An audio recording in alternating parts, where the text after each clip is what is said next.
What if I told you there is an ancient scroll that foretells of a future king and the coming of his final kingdom? Would you believe me, or would you dismiss it as pure fiction? I'm your co-host, Tanya Bohannon, along with Teresa Kratzer, and in today's podcast, we will be continuing our topic of the mysterious order of Melchizedek. I am so excited to be here tonight, Teresa. Me too. There is so much great information that we are going to share with you. So in the last episode, we were talking about the mysterious order of Melchizedek from Adam to Jacob and how that line stopped. And we revealed that it was a lineage of men and not just one person who fulfilled the role of priest, king, and prophet. And I think that's part of the mystery, right? Looking back and reading the scripture, I always felt that Melchizedek was one person, but what we found out that it was that order of righteousness. Right, yeah. And so in the Dead Sea Scrolls that we were found in the Qumran caves in 1947, they provided details to this lineage. And the ancient book of Jasher gave us a lot of clues. Jasher is referred to in the Bible, if you're wondering, in the books of Joshua, 2 Samuel, and 2 Timothy. So tonight we're going to be revealing our research of what happened to the priestly line after Jacob. And here's the exciting part. And how that priestly line leads to the return of the prophesied Messiah. That is the exciting part. And to explore this a little bit deeper, we are going to look at the ancient book of Jasher, which is an extra biblical book that was found in the Dead Sea Scrolls. And this is from Jasher 28:18. And it says, "At the time Isaac sent his younger son Jacob to the house of Shem and Eber, and he learned the instructions of the Lord.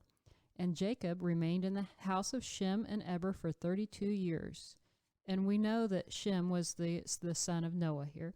And it talks about, and Esau, his brother, did not go, for he was not willing to go. And he remained in his father's house in the land of Canaan. So Jacob studied with Shem and Eber at the school of prophets until the death of Shem. And Eber continued the school, but he gave the records to Levi, which was Jacob's son, for safekeeping. So, and right after Shem's death, the Amorites took over the area and seized the scrolls." Okay, let's step back just a minute. You said school of prophets. Right.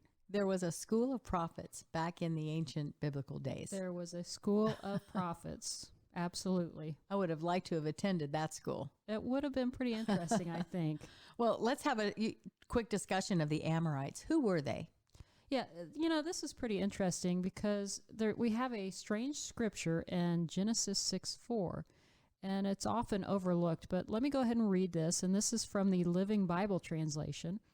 It says, "In those days," and they're speaking of the days of Noah, "and even afterwards, when the evil beings from the spirit world were sexually involved with human women, their children became giants, of whom so many legends are told." And another scripture says, that talks about these Amorites, it says, "Yet think of all I did for them." That's God speaking here. "I cleared the land of Amorites before them, the Amorites as tall as cedar trees and strong as oaks. But I lopped off their fruit and I cut their roots." The Amorites produced giants. Yes. You know, the most well-known giant I can think of was Goliath. And we see that in the Bible in 1 Samuel 17:4. And that says, "Then Goliath, a Philistine champion from Gath, came out of the Philistine ranks to face the forces of Israel. And he was over 9 feet tall." So Goliath was as tall as the giants that were produced from the Amorites. Absolutely. And, I was just thinking about that passage, and it would be almost like standing in the midst of the redwood trees or the redwood forest and looking up and seeing these towering supernatural beings. We could probably dedicate a whole podcast episode to giants, but it is quite interesting that they were involved in this whole scenario that we're studying here tonight. Well, let's talk a little bit more about how they were involved, and let's get back to that priestly order. Okay, through the scroll documents, the Amorites, they not only took these scrolls and the land, but they even proclaimed the title of Adonai Zadok, which is the Lord of righteousness. So it wasn't just enough to take the scrolls and the land. They also took the title.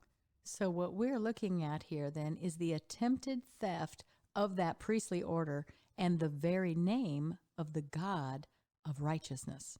Right. And I'm sure God was not too happy about that. Of course, we know that God allows things to happen for certain reasons, but I don't believe this will turn out very well in the end for them.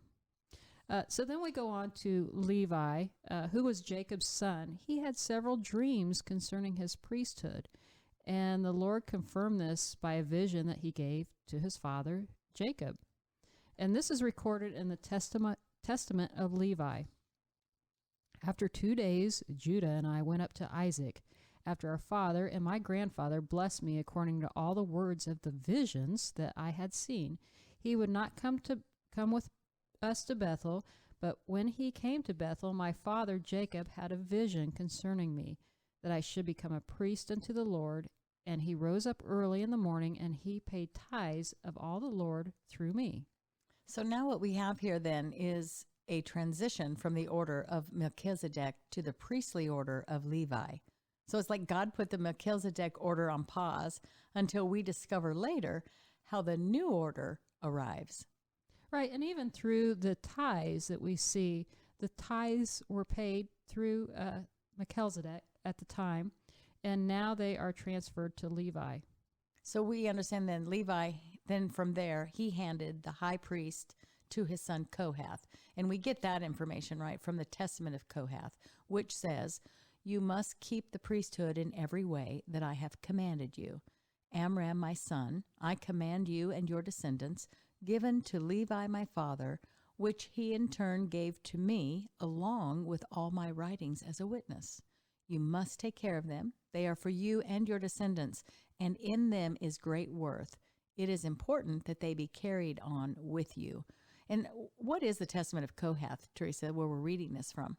Right, the Testament of Kohath is actually an Essene Jewish document, and we'll talk about the Essenes coming up.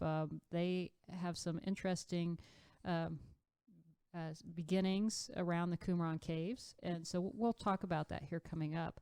But going back to what you read there with Amram being past the priesthood, this is exciting because we see in Scripture that Amram is actually the father of Aaron and Moses. And we'll find out in this podcast series there's an ancient prophecy that tells of the coming Messiah and how Aaron and his visions about this through the Melchizedek prophecy. So what I think is fascinating is how all of these books that were found in the Dead Sea Scrolls tie in together to give us the overall look of what God intended from Genesis all the way until Jesus returns. It's like a 30,000-foot view because you have all these pieces and they're put in different places. And even with the Qumran caves and the scrolls there, they found fragments. And so it was like piecing together this puzzle. And all of a sudden, these pieces are coming together to form this miraculous picture. Well, even the book of Daniel tells us that things will be revealed to us later. And I think that's all part of that. And to think that those scrolls were found in the year 1947 before Israel became a nation. Right, that very same year. You know, what are the odds? I don't think that we could even describe the odds of those scrolls being found the exact same year. Well, sticking with what we're talking about as far as the priestly order, in the year of Exodus, God commanded that the high priests of Israel were to come only from the line of Aaron. From generation to generation, the high priest was passed down until the time of King Solomon. And so that's where we're going to stop, and then we will pick up on next week's episode where we will talk about the Levi descendants of Aaron named Zadok. It's going to be really exciting to talk about how all of that ties in together. Right, and it's where it comes to meet where the Qumran caves and the Qumran caves where they preserve the legacy of these Zadok priests. So we are preserving this order.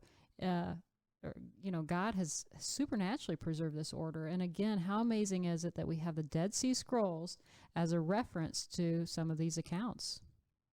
So what happens next in the priestly order? That's where, in part 3 of this podcast, we will explore the library hidden in the Qumran caves, the struggle between Zadok, I like to say Zadok, but I think it's Zadok if we really pronounce it correctly, and Abiathar. And what we'll be talking about is the call of John the Baptist. That's going to be, how does all that tie together? I mean, from the beginning of Adam to John the Baptist, all these pieces of this priestly line are going to be tied together. Just to do what? Just to prophesy the coming Messiah and our salvation. All about our eternity, right?